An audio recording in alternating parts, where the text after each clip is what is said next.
জানেন আমাদের গণতন্ত্রের মাতা,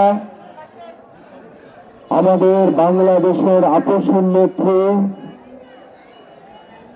আজকে যিনি সারা বাংলাদেশের অভিভাবক হিসেবে প্রতিষ্ঠিত, দল মত সবকিছুর ঊর্ধ্বে তিনি সারা বাংলাদেশের অভিভাবক হিসেবে প্রতিষ্ঠিত হয়েছেন,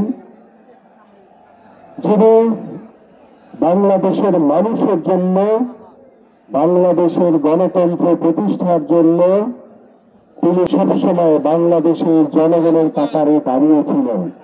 আমাদের সেই প্রিয় নেত্রী আজকে অসুস্থ অবস্থায় জীবন মৃত্যুর সন্ধিক্ষণে তিনি প্রতিটি মুহূর্ত পার করছেন। আমরা আজকে গণমিছিল করব, দোয়াতে আমরা আমাদের প্রিয় নেত্রীর জন্য মন থেকে দোয়া করব, আল্লাহ পাক যাতে তাকে সুস্থ করে আবারও আমাদের মাঝে ফিরে আনেন এবং বাংলাদেশের মানুষের জন্য তিনি আবারও নেতৃত্ব দিতে পারেন। তৌফিক দান করে দেন।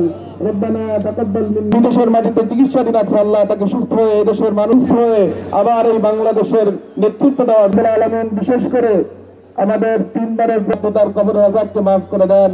ইয়া রাব্বুল আলামিন, আপনি তাকে শহীদ হিসাবে কবুল করে নেন। ইয়া রাব্বুল আলামিন, আপনি তার কবরকে